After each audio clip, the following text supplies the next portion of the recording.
তাকে মনে করেন রাতে নেশা মেশা করাইয়া যে এইসব করাইয়া তারে মনে করেন ভোরবেলা এই কামটা করছে। তার নাম হলো শিখা। আর সে মনে করেন জোর জবরদস্তি সংসার করতে চাইছে, তার সাথে সে সংসার করতেও চায় না। আমি ছোট ভাই হিসাবে ওর ফাঁসি দাবি করতেছি। ও সংসার করবে না, তোর তো এই কাজটা করা ঠিক হয় নাই, তার তো জীবনটা নষ্ট করে দিল। পুরুষাঙ্গ উদ্ধার হয়েছে, যেটা কেটে ফেলছিল ওইটাই। ডাক্তার বলছে ওটা জোড়া লাগায় চেষ্টা করতেছে, ডাক্তার বলছে হবে। আজকে সকাল ভোরবেলা 2-3 বার দেখি ফোন দিছে, 8 নাম্বার থেকে ফোন দিছে। তারপর একবার ধরছি, দৌড়া দেখি আমার ভাই কাইন্দা কাইন্দা জোরে চিল্লে বলতেছে তারে মনে করেন বাঁচতে দিবে না, এইটা সেটা, তার সাথে সংসার না করলে। আমি ছোট ভাই হিসাবে ওর ফাঁসি দাবি করতেছি। সকাল থেকে আমরা জানি যে ফোন দিছে, আমাদের ওসি ফোন দিছে, ফোন দিয়া বলতেছে এরকম এরকম। পরে আমার ভাইয়ের কাছে দিল, আমার ভাইয়া বলতেছে যে ভাই আমি তো আর বাঁচুন না, আমরা তো মনে করেন কান্দাকান্দি লাগাই দিছি।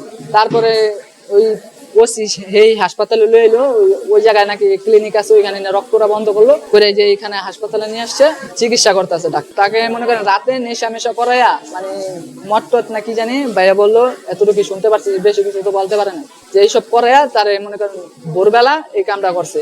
আর সে উচ্চাই মানে দৌড়ে পালাইছে, পালাইয়া যায় থানায় গেছে, থানায় গেছে পরে ওই পুলিশ তারা ভাইয়ারে ওই হাসপাতালে রাখা তার ওইখানে গেছে তদন্ত করতে। আপনার ভাই যে কুসংগটা কেটে নিয়েছে, তখন ওই কুসংগটা কার হাতে ছিল? ওর হাতে ছিল, ওই শিকার হাতে। এটা পুলিশ এটা পিকচার তুলছে, পুলিশ এটা তুলছে, এটা পুলিশের ফোনে আছে, যে ভাইয়াকে নিয়ে আসে তার ফোনে আছে। পুরুষাঙ্গ উদ্ধার হয়েছে, যেটা কেটে ফেলছিল ওইটাই। ডাক্তার বলছে ওটা জোড়া লাগায় চেষ্টা করতেছে, ডাক্তার বলছে হবে, দেখি বাকিটা আল্লাহর হাতে। এখন আপনার এই যে ভাবি শিখা, উনি এখন কোথায় আছে? উনি এখন থানায় আছে। কারণ আমি ছিলাম ওই সময়, অনেক হুমকি টুমকি দিছে যে তারে মনে করেন বাঁচতে দিবে না, এইটা সেটা, তার সাথে সংসার না করলে। কিন্তু আমার ভাইয়া তো মনে করেন ও তো একটা খারাপ মহিলা, আমার ভাইয়া তোর সাথে সংসার করতে চায় না। এর জন্য আমার ভাই যেভাবে ছুটাইতে আর 2 বার জেল খাটাইছে, ছুটে আসতে চাইতেছে, কিন্তু ওটা তো পারতাছে না। পরে মনে করেন হুমকি টুমকি দেয়, যদি আমার সাথে সংসার না করস আর কেউ সাথে তোর সংসার করতে দিন না, এগুলা বইলে মনে করেন কয় যে তোর মেরালাম আমি মরে যাম, এগুলা বলে। তারপরে মনে করেন এখন আজকে সকাল ভোরবেলা 2-3 বার দেখি ফোন দিছে, কোন নাম 8 নাম্বার থেকে ফোন দিছে। তারপর একবার ধরছি, দৌড়া দেখি আমার ভাই কাইন্দা কাইন্দা জোরে চিল্লে বলতেছে, মানে এগুলা বলতেছে যে তার এই অবস্থা। তারপরে তো মনে করেন আমরা সবাই আসলাম। কি কারণে ঝামেলা হতো, আপনি কি দেখছেন? কারণে এটা মনে করেন তাদের সাথে বনতো না, আর ভাইয়া তার সাথে সংসার করতে চাইতো না। এর জন্য বারবার মানে সে তো ভালো মানুষ না, তার জন্য। আর তারা মনে করেন ব্যবসা আছে, চোরার ব্যবসা, মনে করেন চুরিমুড়ি করে। এর জন্য ভাইয়া তাদের ভিতরে থাকতে চায় না। আর ভাইয়ারা মনে করেন বিয়াও করছে ফাঁসে, মিটের কথা বলে ফাঁসে বিয়া করছে। তারপর কেমন ধরনের চুরি ব্যবসা থাকতো আমি বুঝলাম না, ওটা যদি ক্লিয়ারলি বলতেন। মনে করেন তার ছেলে, তার আগের যে হাজবেন্ড, এরা মিল্লা মনে করেন চুরি করতো, রিস্কা করে মানুষের মানি ব্যাগ টেনি ব্যাগ চুরি করতো, ফোন চুরি করতো। আসল বিষয় হলো ভাইয়া তার সাথে সংসার করতে চায় নাই। সে তো একটা অ্যাক্টর মানুষ, সে তো মনে করেন নাটক অনেকই করছে আগে। তো আপনারা গত 2-3 বছর ধরে তারা কিন্তু নাটকে দেখতেছেন না এই কারণে যে তারা নাটক মানে এইসবের ভিত্তিতে যাইতে দিতেছেন আর করতে দিতেছেন। তার লাইফটা হলো মনে করেন সে ছোটবেলা থেকে নাটকের পিছিয়ে দৌড়াইছে, শুটিং এইসবের দিচ্ছে, তারা এগুলো করতে দিতেছে না।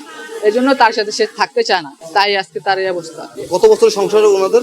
2-3 বছর। কি এমন হলো, মানে কি এমন গুরুতর ঘটনা ঘটলো যে তার পুরুষাঙ্গ কেটে দিল তার শিখা? সেটাই তো বলতে পারলাম না। তার সাথে থাকতে চাইতেছে না দেখে সে এরকম কাজ করতে।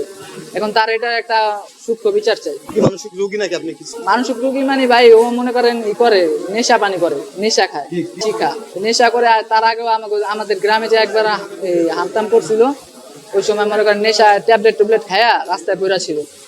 ওইখানে আমাদের মানুষ রাখে না কিছু। তারপরে যাক মাইনা নিছি, সবকিছু হয়েছে। তারপরে আবার এই কাজটা ঘটাইছে, আমরা তো কিছু জানিও না।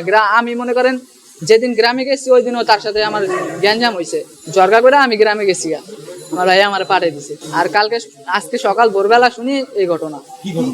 মানে তার এই যে পুরুষাঙ্গ কেটে ফেলছে, এটাই তাদের বিয়েটা। আমার ভাইয়া যতটুকু বলছে যে মিট করার কথা বললা তারে ফাঁসে বুইনেরা মিল্লা ফাঁসে এই কাজটা করছে। যেহেতু সে একটা অ্যাক্টর মানুষ, তার কোনো কিছু ভাইরাল হইলে তো সমস্যা, এর জন্য মানে ফাঁসে এই কাজটা করছে। তার নাম হলো শিখা। আর সে মনে করেন জোর জবরদস্তি সংসার করতে চাইছে, তার সাথে সে সংসার করতেও চায় না। আমি ছোট ভাই হিসাবে ওর ফাঁসি দাবি করতেছি। কারণ ও সংসার করবে না, একটা মানুষের মিল না থাকলে তো সংসার করা যাইব না। সেই জায়গায় ও কিছু একটা বৈশা মানে করতো, বিবেচনা করতো, 5-10 মানুষ ডাক দিত, তোর তো এই কাজটা করা ঠিক হয় নাই, তার তো জীবনটা নষ্ট করে দিল।